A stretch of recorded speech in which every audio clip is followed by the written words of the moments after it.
these are not the same height for some reason. But if I understand this, yeah, I'm saying, but if you're trying to support this, well, we can like put a beam and then put a block. beam. Yeah, and then you can try to at least support it here.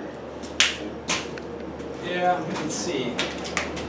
I don't have a problem with taking out the windows. I wouldn't mess with. I don't jack too much until you get this square. But This window, take out. We're going to end up. That's a junk window. It's got metal in the middle. 8 feet by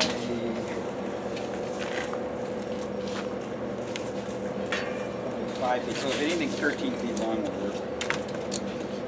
I think. I told him if we'd ever be up in Seattle, I'd go take a look at it.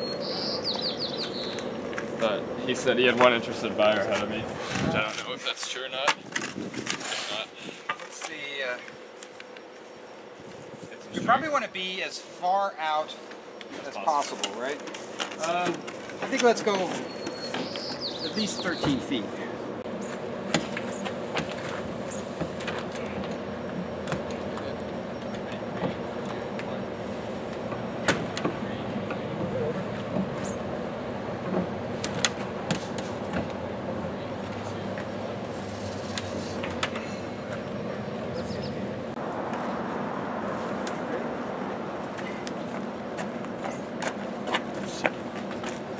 Okay, that's good there.